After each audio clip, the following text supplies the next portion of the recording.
Serikali ya Kenya Kwanza imempokonya walinzi wake aliyekuwa mama wa taifa wa kwanza humu nchini, Mama Ngina Kenyatta, waliokuwa wakilinda boma zake upande wa Gatundu, kaunti ya Kiambu na Muthaiga hapa jijini Nairobi. Mama Ngina ambaye ni mamake Rais mstaafu Uhuru Kenyatta alipokonywa walinzi wake masaa ya jioni na maafisa hao wa kitengo cha GSU na kitengo cha AP wakaamrishwa kwenda kwenye vituo vya polisi vilivyo karibu na wao. Itakumbukwa kwamba mwezi wa 3 mwaka huu magenge ya vijana wanaoaminika kulipwa na viongozi wanaoegemea upande wa serikali walivamia shamba la familia ya Kenyatta upande wa Ruto, wakaiba maelfu ya kondoo na wakaharibu mali ya thamani isiyojulikana kwa kisingizio kwamba Uhuru amekuwa akifadhili maandamano ya Azimio.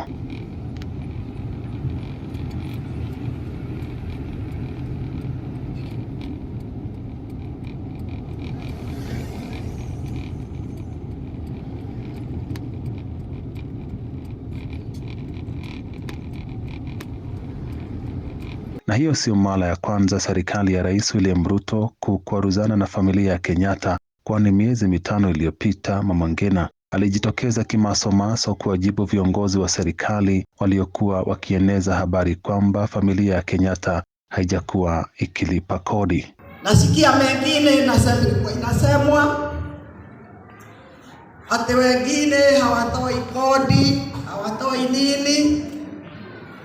Nashangaa kwa sababu kila mtu anazungumza na kuamuka anasema hii na mwingine anaamka anasema hii, lakini serikali iko na laini yake ya vile mambo inaendeshwa.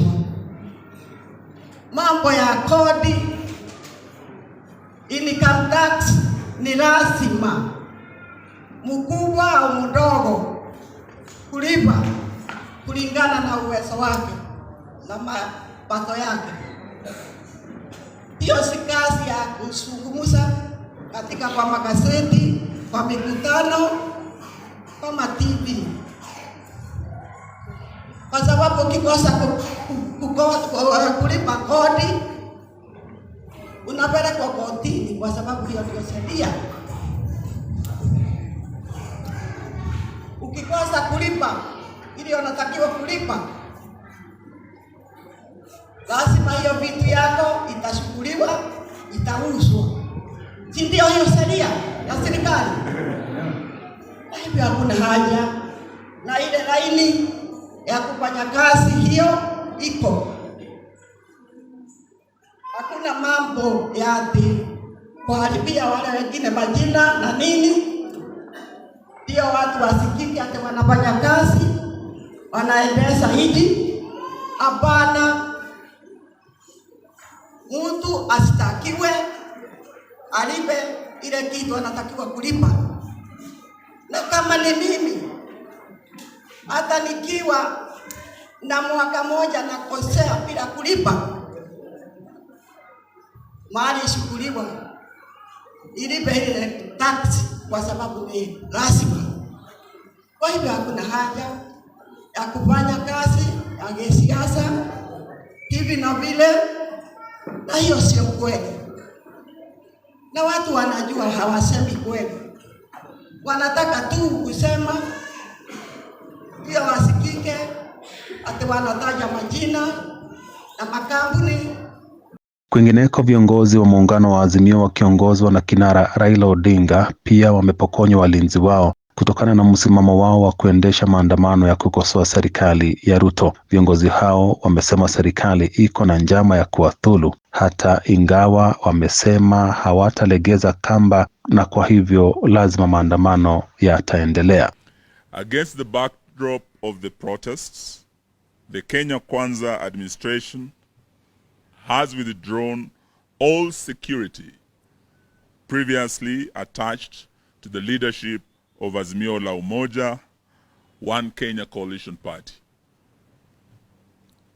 Everyone associated with this party and the ongoing protests, including the Honorable Raila Amolo Odinga, the Honorable Stephen Kalonzo Musyoka, the Honorable Martha Karua, the leaders of minority, and a host of Azimio governors and members of parliament have had their security withdrawn.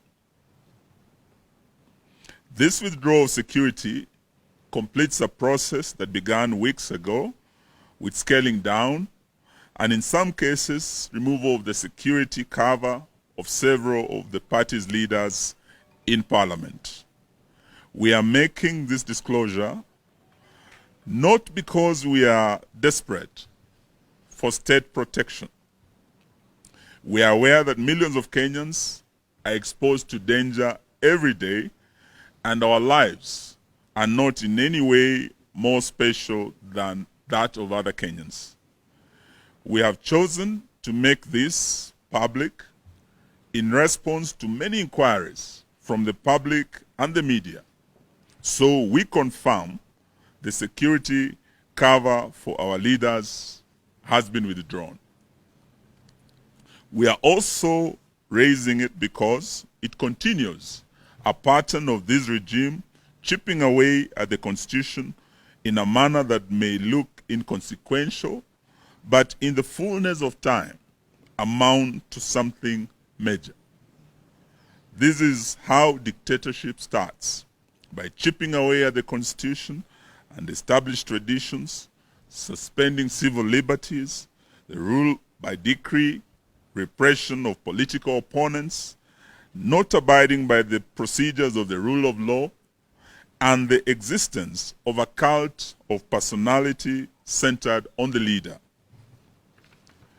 These developments are taking root in our country as we speak, and the withdrawal of security is part of that development. So Kenyans should not say later that they did not see a dictatorship taken off in the country.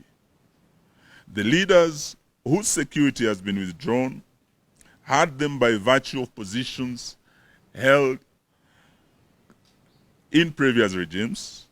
As former Prime Minister, and the Right Honorable Raila Odinga was the second Prime Minister of the Republic of Kenya, and former Vice President Stephen Kalonzo Musyoka was the 10th Vice President of the Republic of Kenya.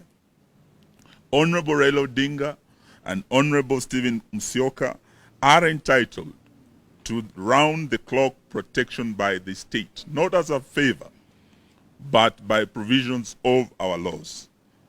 It is expected that a decision is taken to maintain, enhance, reduce the security cover of officers based on intelligence about threats perceptions faced by these public figures. We do not understand what intelligence perceptions informed the withdrawal of the security of the second Prime Minister of our Republic and the 10th Vice President of our Republic. Azimio sees this latest step as a continuation of the Kenya Kwanza signature politics of revenge, intimidation, blackmail, and physical assassination that also abuses the Constitution. We take note that the withdrawal of security has been effected at a time when Kenya Kwanza has revived a properly resourced killer squad named Operation Support Unit under a certain Zachary Kuria, and it is embedded in the official police service for Zachary Kariuki, and it is embedded in the official police service for this dirty work. I now wish to invite the Honorable Dr. Stephen Kalonzo Musyoka to make the rest of the statement. Then invite Honorable Karua. Thank you. We have proper, accurate, and detailed information about OSU. We know its members wear civilian clothes. They travel in groups of 5 people from one ethnic community. They are heavily armed with lethal weapons. They are better facilitated in terms of logistics and transportation, remuneration, communication, and weapons and weapons and the country's official security agencies. This is a group that last week killed people in Kamukunji, Mlolongo, and Jogoo roads. They fired at people from unmarked green, black, gray, silver, red, and white, mostly Subaru vehicles. They also fired from one gray Toyota Succeed KBD 612G. Each of the 5 occupants of each of the vehicles was from one ethnic community, as has been stated before. These vehicles are always parked at the traffic police headquarters near the Kenyatta Hospital, at the Anti-Terror Police Unit, and Nairobi Regional Headquarters. We restate that only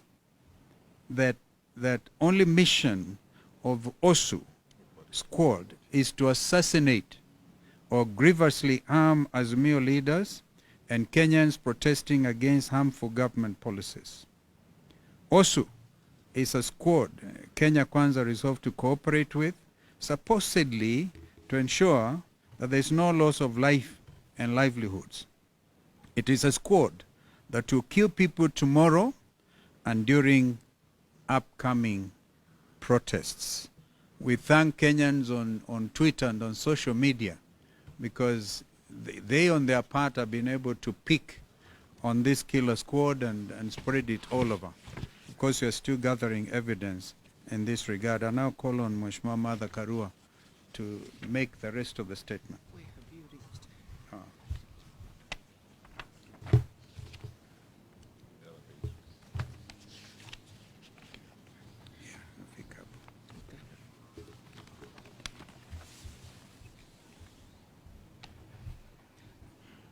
The party further notes, before then, Samahani, the government has entered into a public-private partnership with militia to cripple freedom of assembly and protests. The party further notes that the security withdrawal comes days after William Ruto promised kusafirisha Honorable Raila Odinga and President Uhuru Kenyatta. Indeed, we remain eternally grateful to Mr. Ruto for uttering those words. Out of the abundance of his heart, his mouth spoke. It is a warning. It also comes days after Ruto openly instructed Kenya Kwanza to recruit and arm supporters for a confrontation with protesters. Ruto has called his supporters to Kenya's version of Armageddon. The meeting held at State House last Saturday was clearly a planning meeting. It came up with a clear command, control, funding, and mobilization of resources and people structures for purposes of carrying out genocide. Its resolutions are already being implemented in various parts of the country, where some governors are mobilizing people to counter protesters.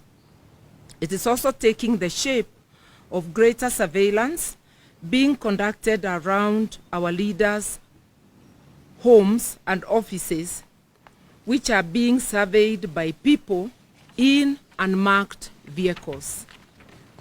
What Ruto decreed in State House last week is part of what is going on in Sondu, Kericho,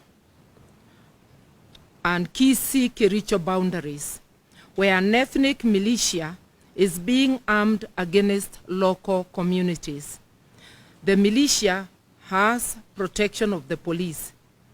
The events in Sondu are expected to be replicated in other parts of the country in coming days.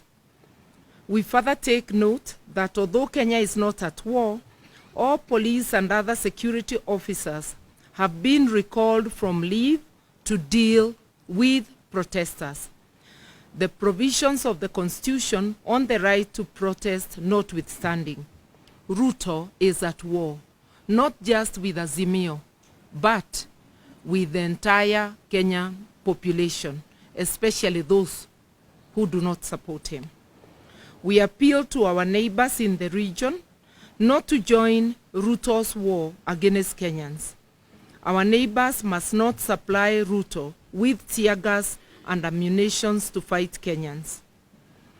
Our crime is only that we have challenged Ruto to bring down the cost of food, reconstitute the IEBC in a way that includes all players, also to audit the last year's presidential elections and to respect political parties. As leaders, we have reached the decision that we shall fear not those who kill the body, but are not able to kill the soul. So even with the intimidation of withdrawal of security, Azimio confirms that the protests planned for Wednesday, tomorrow, Thursday, and Friday this week are on as earlier announced. We appeal to the police to be professional, to resist being turned into a killer squad for hire by politicians and a regime suffering acute legitimacy deficit. We appeal to our police to maintain their professionalism, that's once again, that has been seen from some of its members who have participated in UN missions across the globe with enhanced individual careers and who have lifted the image of our country. We appeal to them to resist being used to provide cover to tribal militia that kills people in the name of policing.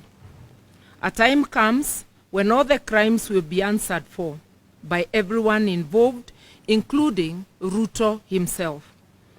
They need to think and think again before committing these crimes against citizens. We remind Ruto and the entire police service that responsibility for protection of Kenya is not a shared duty.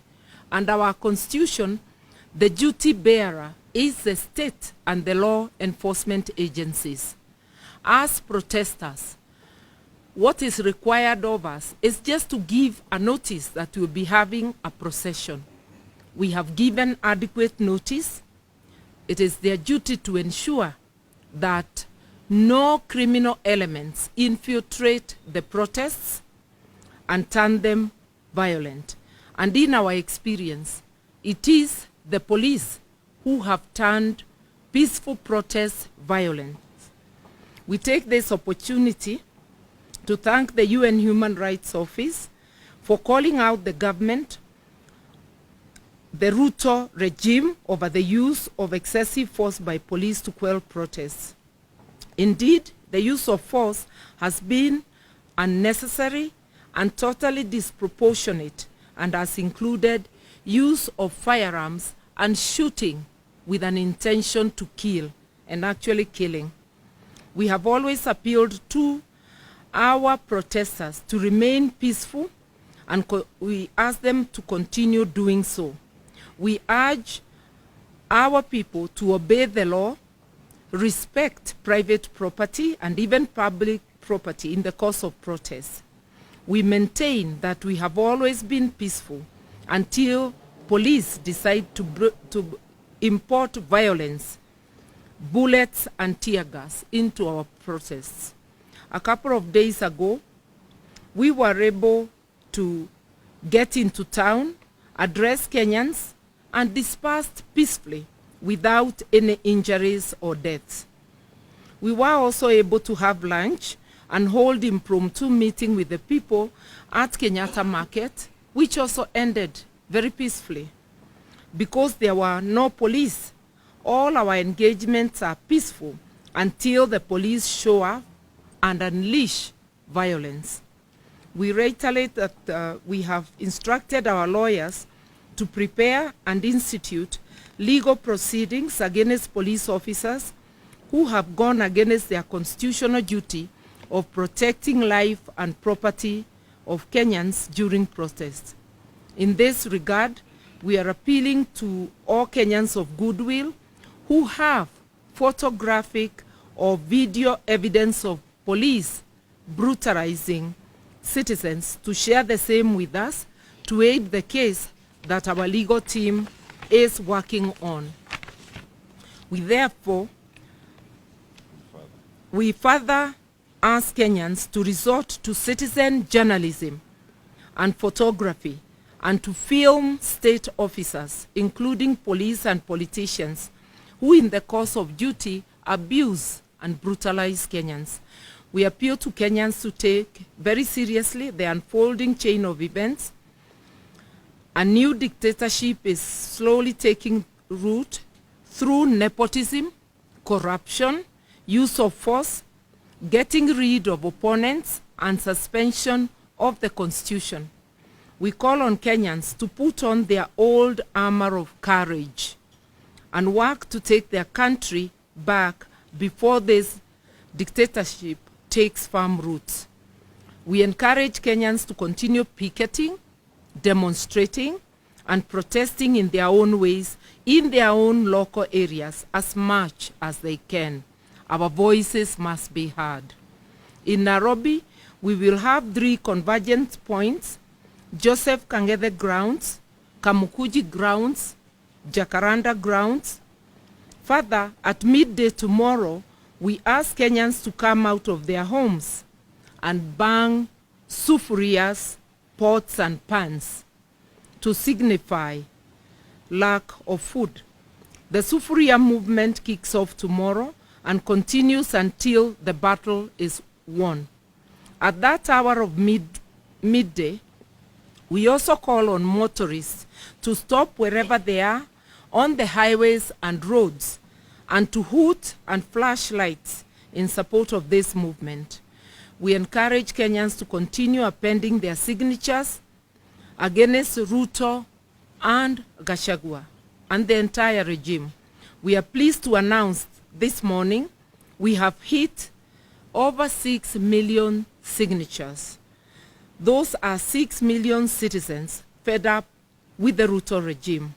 Let's continue signing up at tumechoka.com, tumechoka.net, tumechoka.org. Let us meet in the Kamukunjis across Kenya tomorrow, on Thursday and Friday.